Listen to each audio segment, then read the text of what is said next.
6 juin 1944, Seconde Guerre mondiale, France. Anglais, Américains, Canadiens et quelques Français débarquent sur les côtes de Normandie pour libérer l'Europe de l'occupation allemande.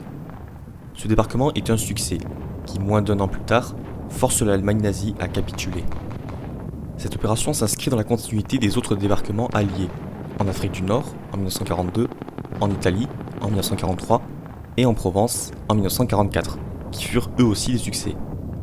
Tous les débarquements alliés ont donc été réussis, ou pas. What? Car avant tous ces débarquements menés avec succès, il y en a eu un autre, moins connu, organisé le 19 août 1942 en France, et qui fut un échec complet.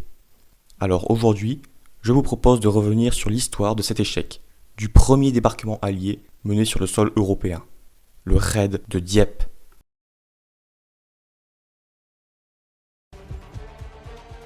En 1942, les forces de l'Axe sont au sommet de leur puissance.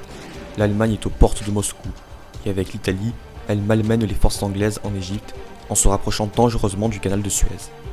Tandis que dans l'océan Atlantique, elle coule de nombreux navires alliés avec ses sous-marins. Dans le Pacifique, les Japonais étendent leur emprise. Ils conquièrent la Malaisie, prennent Singapour aux Britanniques et les Philippines aux États-Unis. En bref, les Alliés ne sont pas en position de force cette année-là. L'URSS arrive difficilement à contenir les forces allemandes au prix de lourds sacrifices. Staline demande avec insistance au Royaume-Uni et aux États-Unis d'ouvrir un second front en Europe de l'Ouest pour obliger les Allemands à diviser leurs forces. Seulement, à ce moment-là de la guerre, les Anglo-Américains n'ont pas les moyens de débarquer en Europe, et les Alliés ne sont pas d'accord sur la tactique à employer. Joseph Staline et le président américain Franklin Delano Roosevelt veulent un débarquement massif le plus rapidement possible. Winston Churchill, le Premier ministre britannique, quant à lui, préfère une lutte plus indirecte, à base de harcèlement, en détruisant les infrastructures allemandes pour affaiblir leur défense. Pour satisfaire Staline, sans investir trop de moyens et d'hommes, Churchill décide malgré tout de préparer un raid sur les côtes de la Manche pour remonter le moral des troupes et affaiblir le mur de l'Atlantique. Il s'agit d'un réseau de fortifications construit par les Allemands sur les littoraux et qui s'étend des Pyrénées jusqu'à la Norvège, servant à empêcher tout débarquement. Ce raid est préparé pendant le mois d'avril 1942, avec pour nom de code Opération Rutter.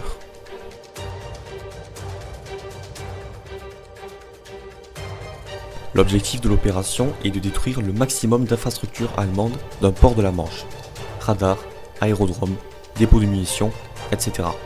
et de récupérer des informations sur la machine de décryptage des textes allemands Enigma. Le port de Dieppe en Normandie est choisi comme cible pour sa proximité avec l'Angleterre, qui permettrait un appui aérien constant. De plus, parmi tous les ports de la Manche, c'est celui qui est le moins bien défendu. C'est du moins ce que pensent les Alliés, car le secteur a été renforcé avec plus de canons et de barbelés avant l'opération. Quoi qu'il en soit, ce raid sert avant tout à tester les défenses allemandes. Il n'est pas question de conquérir un territoire ou une ville. Le déroulé de la mission est le suivant. Après un bombardement aérien, les troupes doivent débarquer le matin sur 5 secteurs. Dieppe, Berneval, puis Varangeville et Bourville. L'objectif est de détruire les batteries allemandes, de s'emparer du port de Dieppe et de rembarquer à la fin de la journée. L'opération ne doit pas durer plus d'une dizaine d'heures. Pour mener à bien cette opération, la 2e division d'infanterie canadienne constitue les forces principales avec 4900 hommes. Ils sont accompagnés de 1100 soldats britanniques, 50 rangers américains et 15 français du commando Kiefer. Au niveau matériel, il y a 200 navires et péniches de débarquement et 1 millier de bombardiers et de chasseurs. Du côté allemand, quelques 2000 soldats assurent la défense de la ville avec de multiples barbelés, mines, blocos et nids de mitrailleuses, ainsi que 400 avions. L'opération est initialement prévue pour le 4 juillet 1942, mais à cause des mauvaises conditions météorologiques, elle est repoussée, puis annulée. Finalement, elle est remise sur le tapis peu de temps après, avec quelques modifications. Les parachutages et le bombardement aérien sont annulés et le nom de code change pour Opération Jubilee. Le raid est prévu pour le 19 août. À 3h du matin, les forces canadiennes embarquent pour Dieppe.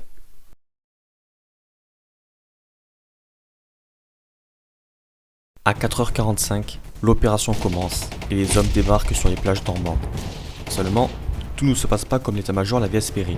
Les navires et péniches de débarquement sont repérés plus tôt que prévu. Les Allemands lancent l'alerte et l'effet de surprise, clé de voûte de l'opération, est raté. La plage de Galets est bombardée par les Allemands en avance, et les éclats font des ravages. Croyant le grand débarquement arriver, les meilleures divisions allemandes sont engagées, compromettant l'opération. Voyons voir le déroulé du raid sur chaque secteur. À Berneval, la plupart des navires britanniques sont coulés par des navires et mines allemandes. Sur les 23 péniches de débarquement engagées, seuls 7 atteignent la plage, sous le feu des mitrailleuses. Malgré un intense bombardement et l'arrivée d'un convoi allemand, une poignée de soldats parvient à détruire la batterie allemande pendant 2 heures avant de rembarquer. À Puy, les Canadiens débarquent avec 15 minutes de retard à quelques centaines de mètres du port de Dieppe, et c'est un désastre.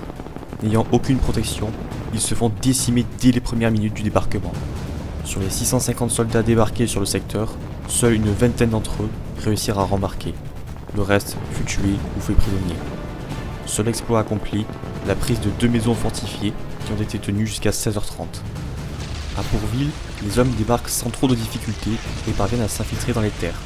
Mais la résistance allemande devient de plus en plus féroce et force le commando à rembarquer après avoir perdu la moitié de ses effectifs. En revanche, les choses sont différentes à Varangeville. Les hommes progressent facilement sur la plage et arrivent à atteindre les batteries des 6 canons sans trop de pertes et à les détruire. Une fois l'opération terminée, les hommes rembarquent avec 4 prisonniers allemands.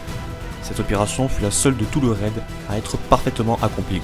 Pour finir, à Dieppe, les moyens sont plus nombreux et la propagande alliée a beaucoup mis l'accent sur cette partie du raid, puisque les chars ont été envoyés. Cependant, les chars Churchill sont débarqués sur une plage de galets qui les empêche d'avancer. Ils patinent et se font détruire assez facilement par les forces allemandes. Ils n'ont donc apporté aucun soutien aux troupes anglo-canadiennes. Les hommes se font massacrer et seule une poignée de soldats et de chars ont réussi à investir le casino local, transformé en bunker. Malheureusement pour eux, les obstacles anti-chars les empêchent d'avancer plus loin et ils doivent se replier. Néanmoins, la bataille n'est pas que terrestre. Dans le ciel, la Royal Air Force et la Luftwaffe s'affrontent pendant des heures entières. Cette bataille est la plus importante de la Seconde Guerre mondiale après la bataille d'Angleterre. La Luftwaffe finit par prendre le dessus, car la défense anti-aérienne allemande a été sous-estimée. Tandis que la Royal Air Force tente de protéger ses navires pris pour cible par les bombardiers allemands, leurs chasseurs mitraillent les plages de débarquement. Au total, 106 appareils alliés ont été perdus contre 48 avions allemands. Constatant le désastre, l'état-major décide à 9h35 l'évacuation des troupes restantes. L'ordre est lancé à 11h. L'aviation et les chars immobilisés couvrent les soldats qui évacuent vers les péniches. À 13h30, le dernier bateau allié quitte la plage de Dieppe, laissant derrière eux des milliers d'hommes n'ayant pas réussi à rembarquer. À 13h58, les canons se taisent et les soldats bloqués se rendent un à un. Le bilan est lourd pour les Alliés. Sur les 6100 hommes engagés, 1197 sont morts ou disparus, 1500 ont été blessés et 2000 faits prisonniers. Les Allemands, quant à eux, comptent 350 tués et presque autant de blessés, ainsi que 34 prisonniers sur les 2000 soldats engagés. À cela, il faut ajouter 46 victimes civiles françaises.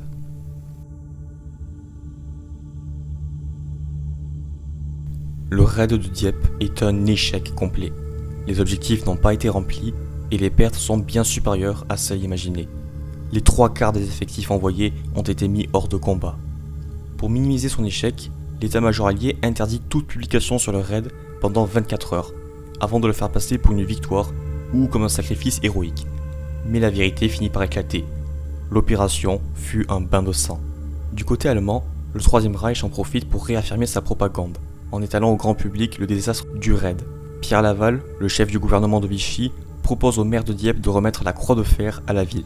Mais celui-ci refuse et demande plutôt la libération des prisonniers de guerre diepois. La demande est acceptée par les Allemands pour récompenser les habitants de leur non-intervention durant la bataille et pour renforcer la politique de collaboration avec Vichy. En réalité, si les Diepois ne sont pas intervenus, c'est parce que les Anglais avaient parachuté la veille des tracts ordonnant aux habitants de ne pas agir, car ce n'est pas le grand débarquement tant attendu.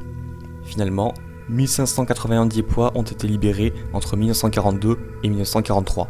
Pour finir, ce raid a certifié Hitler de l'utilité du mur de l'Atlantique, de sa nécessité d'être renforcé et d'y investir plus de moyens.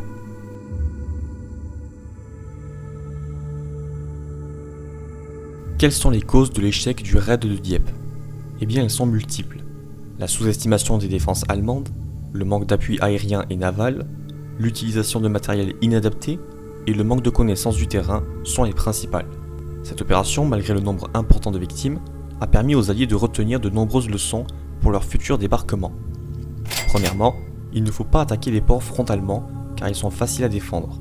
Il faut donc viser en dehors des grands ports et pour débarquer le matériel, les Alliés devront construire leur propre port artificiel. Deuxièmement, le bombardement au préalable et un soutien aérien important doivent être mis à contribution pour faciliter les choses. Et enfin, il faut bien connaître le terrain de débarquement et les effectifs ennemis pour ne pas sous-estimer les défenses et adapter le matériel en conséquence. Ces leçons ont été retenues et appliquées dès le débarquement suivant en Afrique du Nord en novembre 1942, puis pour celui de Sicile en 1943 et celui de Normandie le 6 juin 1944.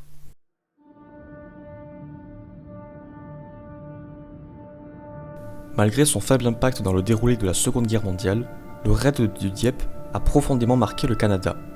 La mémoire des sacrifiés de Dieppe y est restée très vive, et beaucoup d'anciens combattants ont parlé de leur expérience à travers différents médias. En 2002, un mémorial ainsi que plusieurs lieux et cimetières ont été érigés en Normandie en mémoire des Canadiens tombés à Dieppe. Ces lieux servent de pèlerinage pour les Canadiens chaque 19 août.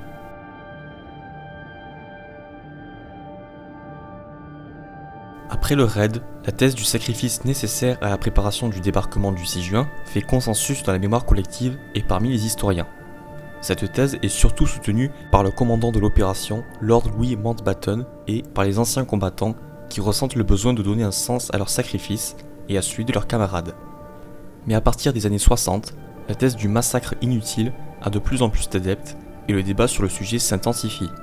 Certains historiens, comme Charles Perry Stacey et Alexander Austin, ont montré que l'échec du raid avait été prédit avant même son lancement par les Britanniques, et que les prétextes des leçons retenues avaient été utilisés pour justifier l'échec de l'opération et camoufler la boucherie.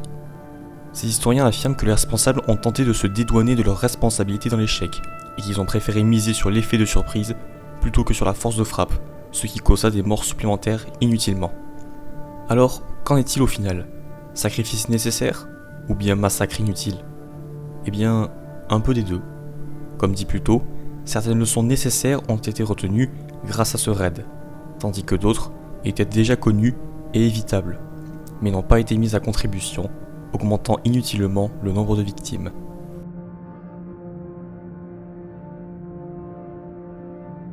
En conclusion, le raid de Dieppe est un échec absolu sur le plan tactique.